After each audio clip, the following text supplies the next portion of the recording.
Thank you so much for being here and for joining us online. We've got some folks online too. Thank you. This is the skill builder. Who you going to call? I'm Reverend Mary. I use she, her pronouns. And this is the forum about who to talk to on staff, who our staff is, what the organizational chart looks like, all those kinds of things. And I'm grateful to Reverend Sarah for putting the skill builder together. She's home with a cold today.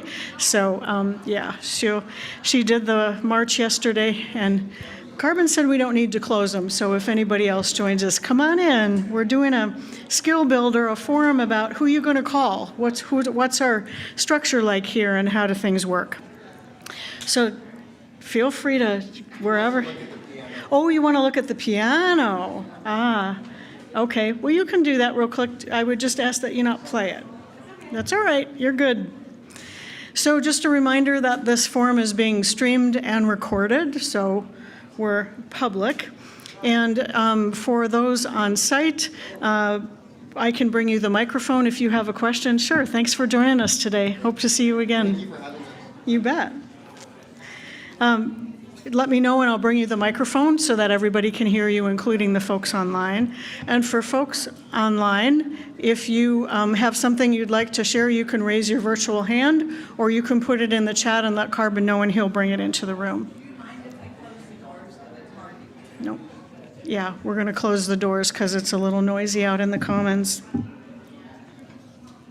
And for those online, just so you know, the Buildings and Grounds team was the opportunity of the week, and they had a table and they've been singing during the coffee hour, and so that's what's going on and why it's a little bit lively out there in the commons today.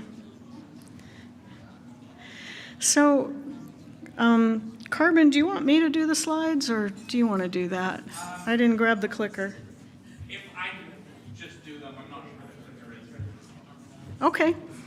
If you want to go to the second slide then, this is our current staff team. These are the pictures from the website. You can find us all on the OUUC website. If you go to the top of the home page next to the chalice, it's the thing to click on is About, and then who we are, and then staff.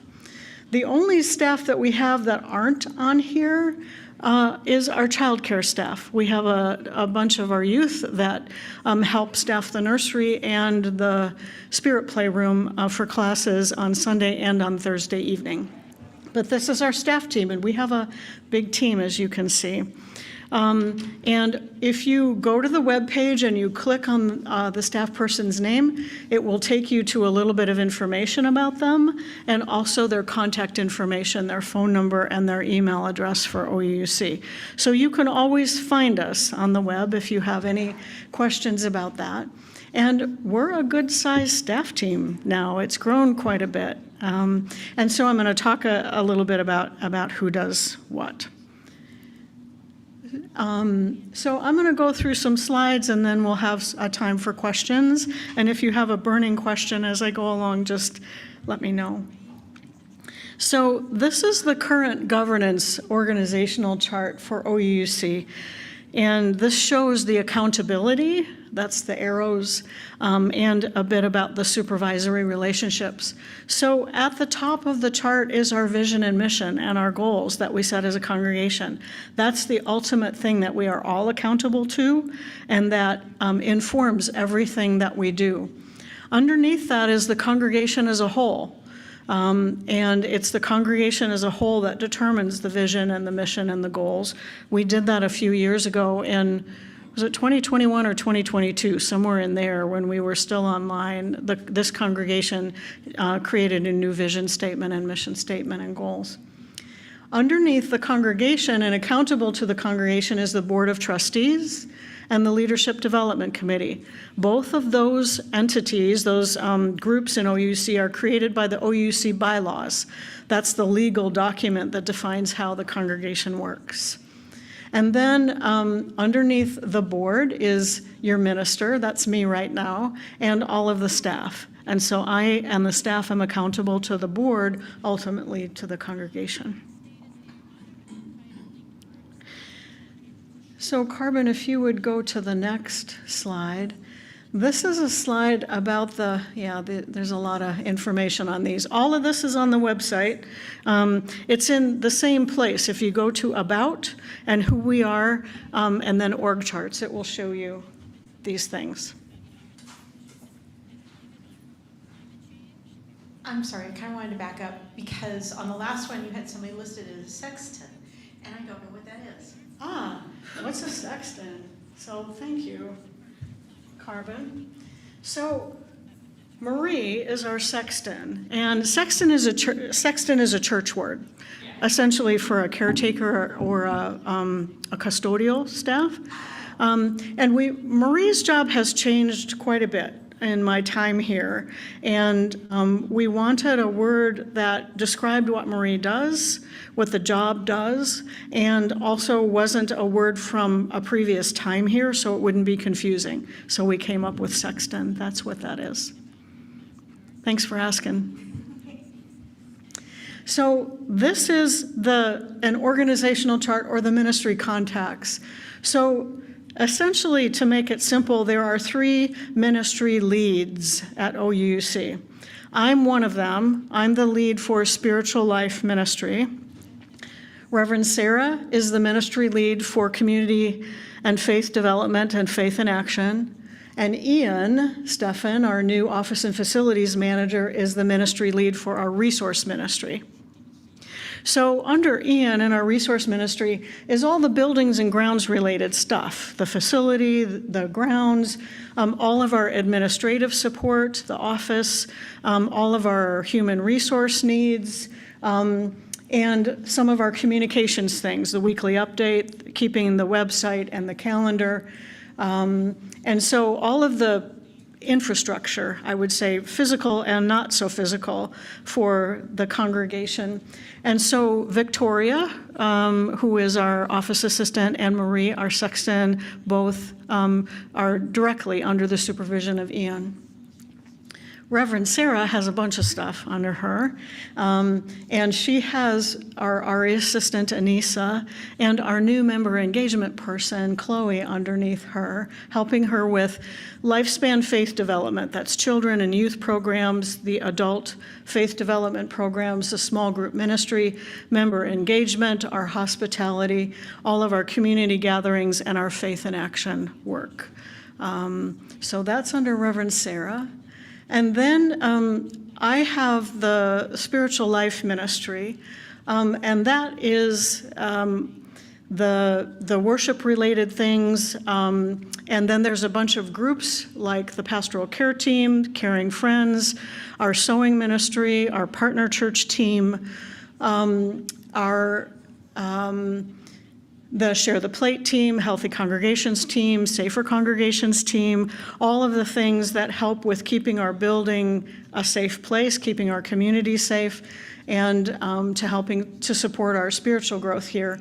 I also have a lot of administrative responsibilities, particularly finance and budget. And so the folks who I am directly supervising are Troy, the music director, Teresa and Carbon, our tech staff, and Isaac Jennings, who is our finance manager now. And then, of course, Sarah and Ian and I also meet regularly. So in addition to being the ministry lead for Spiritual Life, I have responsibility essentially for the operations of the organization. So if you go to the website and you're wondering who to contact, this is on the Contact Us page now. Victoria and Ian just updated this, and you can go here and see. If you have something about worship you want to know about, you can click on that, and I'll show you what a drop-down looks like in a minute, and it'll tell you all the things that are related to worship and the people to call. The same for rites of passage. That's things like celebrations of life, memorials and weddings and child dedications and all that kind of stuff. Conflict and safety, pastoral care. So these are those little triangle things on their side. Those are all drop-down menus. So that's at the top of the Contact Us page, which you can find in many places on the website. Yep. Yeah, we know it had been hard, and Ian and Victoria worked really hard over the summer to create this. And in a way, it was really helpful for them to do it because they were new. So they were figuring this stuff out too, right? So made it really super helpful. So you can find the Contact Us in multiple places in the drop-down menus. It's at the very bottom of the website where it says Contact Us. Tons of ways to get to this page in particular. We hope it's not hard to find. So the next slide then, Carbon, if you would. This is what it looks like for worship. When you click on the little triangle for worship, it brings this up. So if you want to talk about worship services, you contact me with my contact information. The worship arts team, that's the Celebrants, is organized by Ann Radford.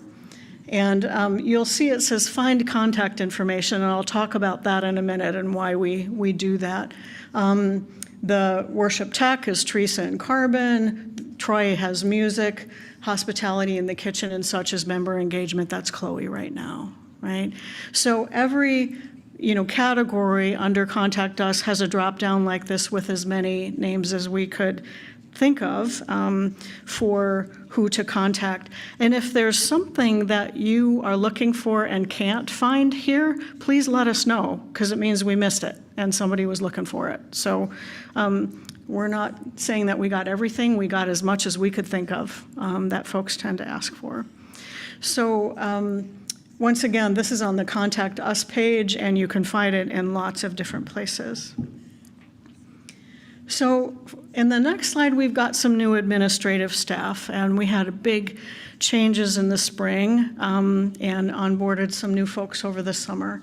So Isaac Jennings was our congregational administrator, our business manager, for about 1.5 years, and then needed to move out of state. And we're very fortunate that Isaac stayed on staff with us. He works remotely as our finance manager. And I am so grateful for that. He does all of our accounting and bookkeeping. He does the budget with me every year. He keeps track of the personnel budget, which is not a small thing, and is essentially our numbers guy. And it works really well for him to do that work remotely, in addition to a job that he has in Minneapolis, where he and his family live now. Yeah, remote really is remote. So, but we're super grateful for Isaac. And then we brought on Ian Steffen as our office and facilities manager. So Ian has a larger portfolio, I would say, than Darlene had, the previous administrator, or to some extent Isaac, in that he's taken the lead on the facilities. So he's become the head of the buildings and grounds team, the staff lead for that, and coordinating that. And in addition, he does the administrative duties around donations and pledging, realm support, human resources, all of our benefits planning, all that kind of stuff. So he has a big portfolio as well. And then Victoria Ridgway came on as our office assistant. So often Victoria is our first point of contact for anyone who calls. She monitors our phone line, our website. If you fill out the Contact Us form, that goes to Victoria. She figures out who it should go to. She maintains the OUC calendar, which is not a small job, and also does the weekly update, because the calendar kind of logically leads into all the activities that are happening. And I'll tell you, over the summer, we kept telling Victoria it's going to get really busy in the fall. And it did. And it did. So this is a new configuration. We know that, and know that there's been changes, so I hope you'll chat with folks. So what I would say is, if you have a question or you want to do something regarding reserving a room at the church, getting something on the calendar, getting a Zoom room reserved on the church's account, putting something in the weekly update, Victoria is your contact person. If you have a question about money, pledging, realm, those kinds of things, or any building questions, those go to Ian.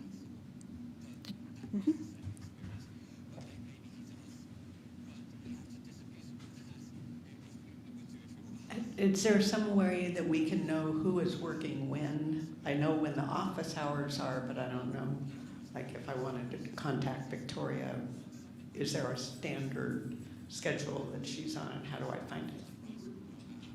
I'm getting to that. And, no, that's a good question.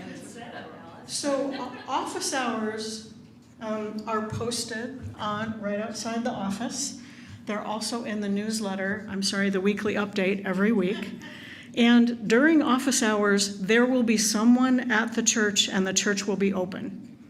That's the only time that you can guarantee that somebody will be here unless you've made other arrangements. I'm sorry, Carbon, I'm making you work really hard with multiple microphones here. So I think there's a slide coming up with office hours and such, but that's the short answer. And office hours change to some extent. We have, oh, thank you, Carbon. So these are the office hours now, 10 to 1, Monday, Tuesday, Wednesday, Thursday, and then Sunday morning for a good chunk of the day.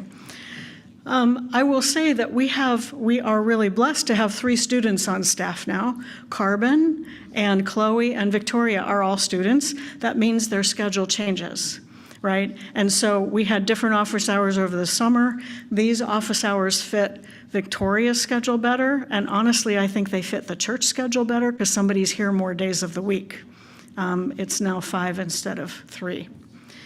So as I say, you can count on somebody being here. It's usually going to be Victoria. Sometimes it's Ian. Every once in a while it's me if nobody else can be here. And this is when you can count on someone being here.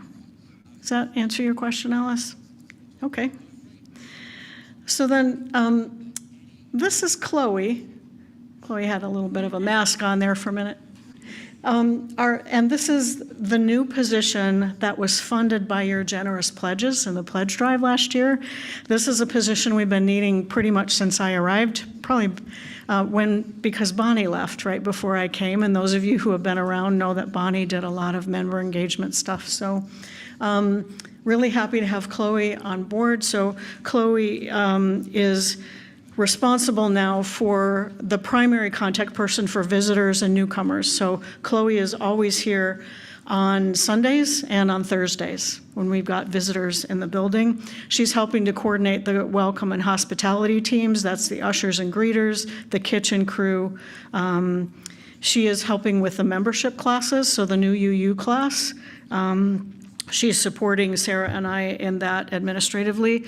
She's helping to coordinate the OUC community events and groups. And Chloe is becoming our realm expert.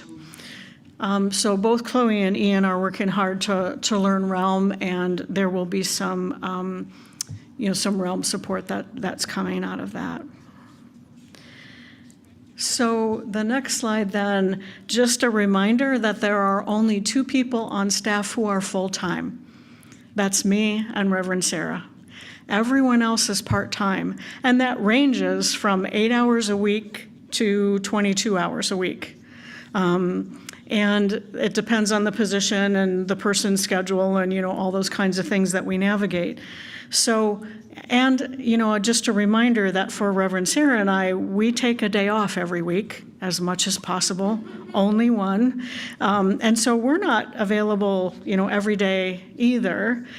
So some grace is appreciated. And for our part-time staff, it might take a few days for them to get back to you. If something is urgent, then you can let us know that. As I said, Victoria's checking the email and the phone Monday through Thursday. And I will say that in my experience, there aren't very many things in church that are urgent. It might feel that way, but not too many emergencies usually. And if there really is something, then you can contact one of us. You can leave a message. You can, text whatever to the church number. So in order to get in the building at a time other than the office hours, if you have an appointment with someone or you need to come, then you need to make an arrangement with me or Reverend Sarah or Ian or somebody on staff to be able to let you in if you don't have a key. And if you are feeling like you're in the building enough and want a key of your own, there are some people who have them, like folks from the Buildings and Grounds team. Talk with Ian, and we have a process for either a temporary or a permanent key card to the key system for the church. So we appreciate plenty of lead time for responding to requests, and it may be that last-minute requests aren't received in time. So then on the next slide, just a little bit about communications. We're working really hard to organize our communications, and Isaac is working with Reverend Sarah and I to develop an overall communications plan, which we have not had before. Doesn't mean we haven't had communications, but it's kind of been doing the best we can. So we're looking for a little bit of coordination.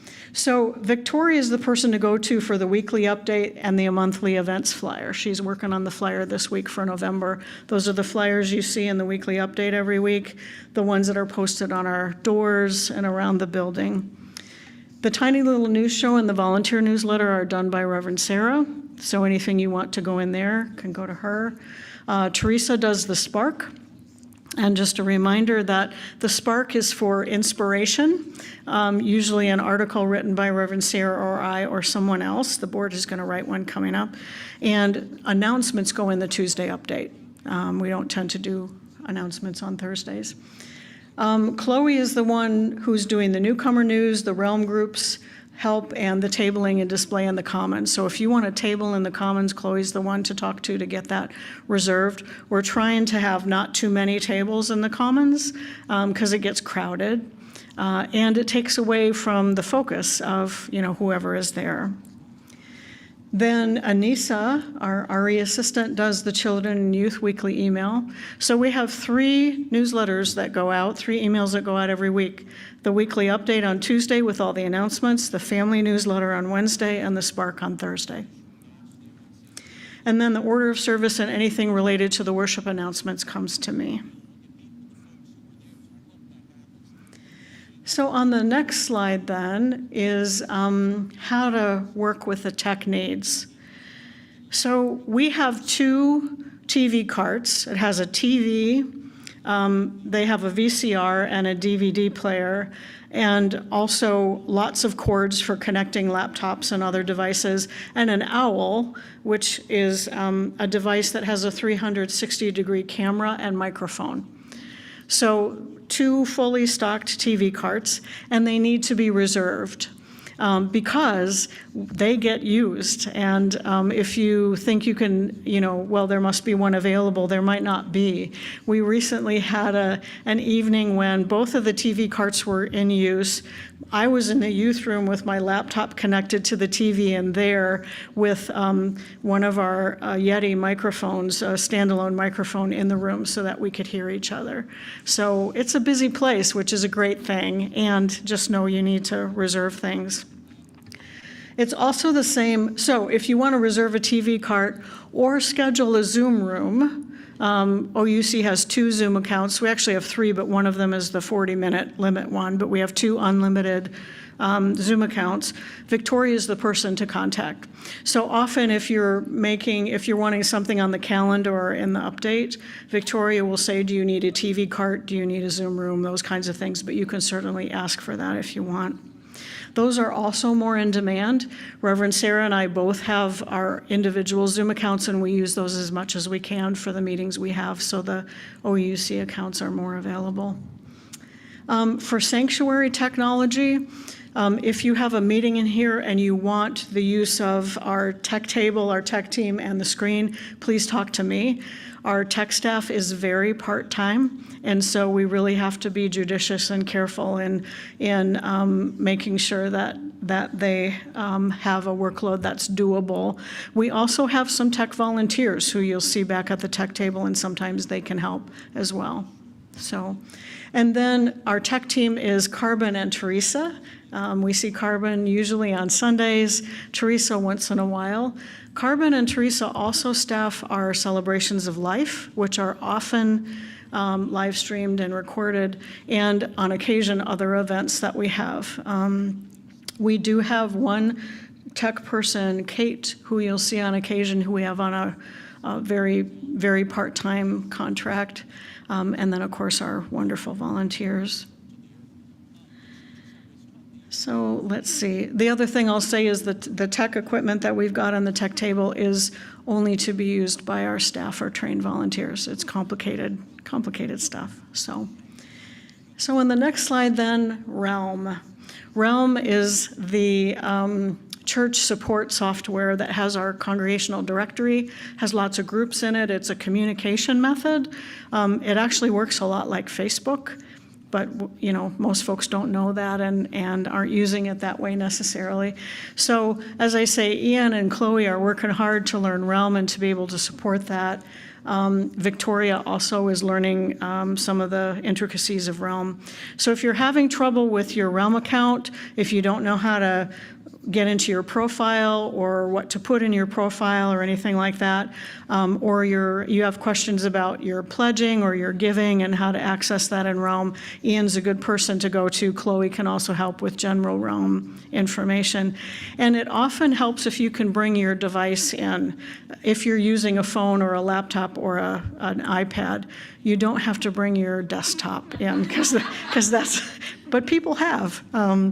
But any of the other devices, it's really helpful so we can see what is it about your device that's challenging for you and are there settings that need to be changed. Chloe is also developing some Realm clinics and tutorials. Yeah, that was a big thing in Chloe's job description when we hired her was we need a Realm expert again. So looking forward to that. So then on the next slide,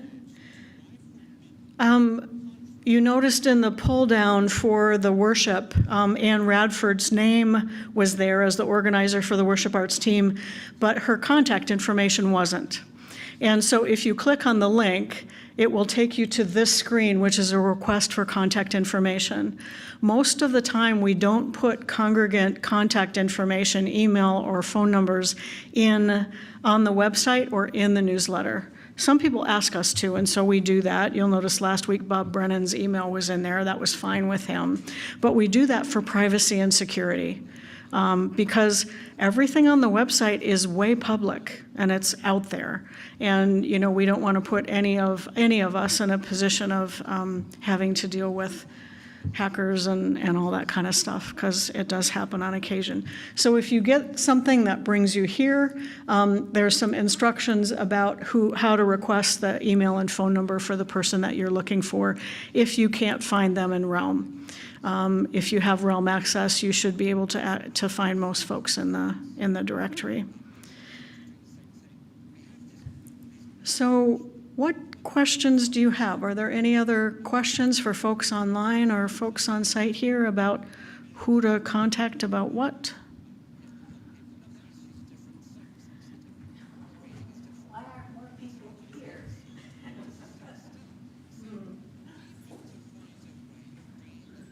I have a question about why aren't more people here? I look around and we're all people who realized there was a need for this kind of after-church forum, and the folks who need the information are not sitting in the room with us. Yeah, well, what I would say is you all are here and you have circles of people around you, right? So tell them, when I can't find anything, well, let me tell you how to do that. Yeah, and this is going to be in the OUC YouTube channel, so folks can watch this. So I am really impressed by how busy Thursday night is getting with the dinner, and it just seems like that's becoming almost busier than Sunday in some ways. Do you see any new needs coming up that we might have to deal with in the next? I mean, I think it's such a lovely program, and I think people love it, and it's so great to get to spend time together. but also it takes time and effort and money to make that work. And as we add more activities, that, it's like a snowball. So are you guys anticipating anything coming up in the near future that have to be resourced from that? What a good board member question, Susan. Thank you so much for that. That's lovely. It wasn't a plant. I was really curious. Yeah, Susan said it wasn't a plant. I really didn't plant it, and it's a great question. So Thursdays are fabulous. They've really become a way it's where we see our families a lot of the time. Although we're seeing more families and kids on Sunday morning, which is lovely. And it's really a time for connection in smaller groups. I mean, I see people look for people they don't know and sit with them and share a meal and have a conversation. So really nice. And the challenge we have, and we schedule every Thursday because every room in the building is full. All 3 classrooms, the youth room, the commons, and the sanctuary will have something in it. And that's been true for this fall. I let the board know, usually these last several years that we've done Thursday dinners, we kind of start slow and ramp up. We started with a bang this year. I mean, we were putting up extra tables the first Thursday. So that's really great. So there's a couple challenges we have. One is we have fewer people who are willing to help with the cleanup because they want to be joining a group.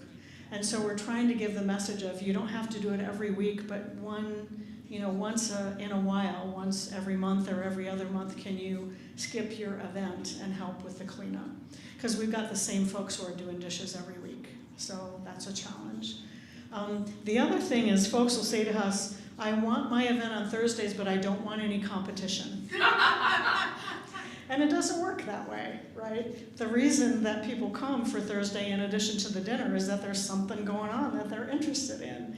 So we're happy to have folks join us on Thursday. We're happy to schedule the events. And just know that there's a lot going on and folks are gonna join that. Does that answer your question? It did, thank you. So I have a very personal question. Many of us are slightly older and getting older and have infirmities. And I know that in our family we have run into the problem of if I go early I'll have to put up tables and it hurts, and so let's not go. And so I'm kind of asking for a way to indicate that so that I know that I can come, because I'm not good with boundaries and don't say no well. And so I will still help put away tables and then go home and cry because my shoulder hurts.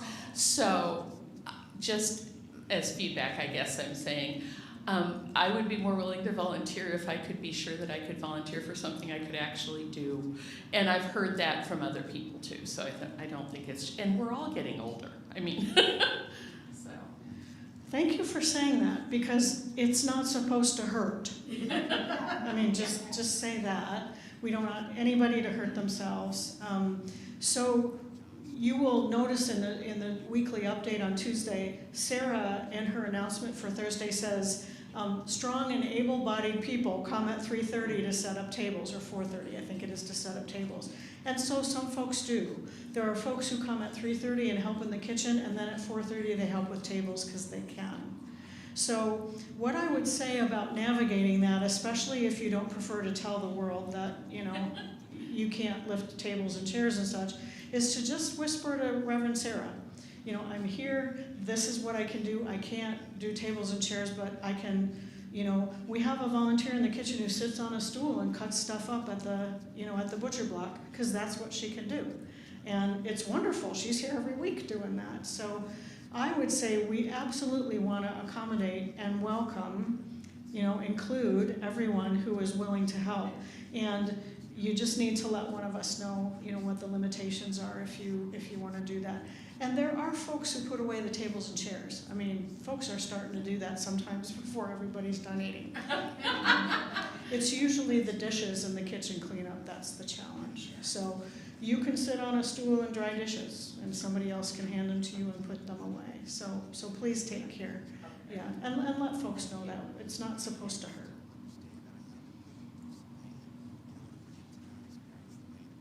Regarding attendance at the forums, I know that you've acknowledged the issue of people would like to be able to bring their coffee into the room, and that way they won't get stuck out there trying to finish their coffee and their cookies and all.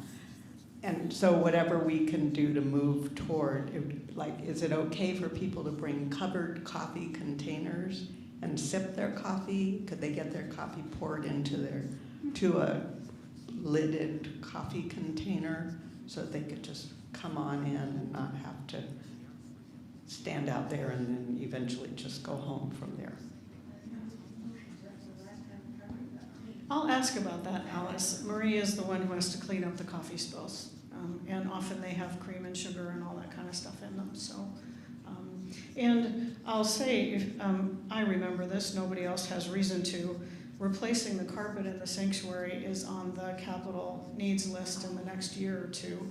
So we've had discussion about, do we just take carpet out in here so that it's easier, with a cement floor or a tile floor or something like that, wood floor, so that people can bring coffee in here and it's easier to clean up. LVP, that's right. Yeah, or something, something other than carpet, which is hard to keep clean. So I'll ask Marie that question, Alice, and see if a covered cup that isn't going to spill when it tips over might be able to be in here. So, is there anybody online, Carmen, that has a question or? Not seeing anything, no. Okay. Anything else in the room? No, I have an idea about cleanup. I have an idea about cleanup for Thursday night, but I'll share that with Sarah because it's the first night that I did cleanup. We put a couple of soaking trays out, and that did help speed up cleanup. And I'm thinking, well, everyone is coming up to put their dishes in something. Why can't they just wash it and put it in a stack? Everyone could wash their own very quickly. So work on something like that. Thank you. The other thing I'll just mention, board members know this, we had dishwashers that were failing, and we looked at the prospect of putting a commercial dishwasher in the kitchen, and it was like 5 times more expensive than the dishwashers we have, and so we didn't do that. The next time the dishwashers need to be replaced, it really would be best to have a commercial dishwasher, because then all the dishes can get washed. Right now, the cleanup crew fills both dishwashers and gets them started, and then there's stacks of dishes that have to be cleaned over the next couple of days, and that's part of Marie's job is to get that done. Yeah, it's a big deal. Express takes about an hour. Express takes an hour. We don't usually use Express for the Thursday dinners because there's food on the plates and such. So, They have to come back. right. Yeah, Julie's talking about the dishwashers and such on Sunday morning. So, yeah. So you all can become the evangelists of who to contact for when you need something done here, and point folks to the website for what's needed. Anything else? Any last pressing questions? Okay. You know what I didn't do is light the chalice. I just skipped over that. Look at that. So my closing words to extinguish the chalice I didn't light. May the light of the chalice warm you until we are together again. Thank you all for being here. I appreciate it. Thank you, Carmen. Thanks, folks online.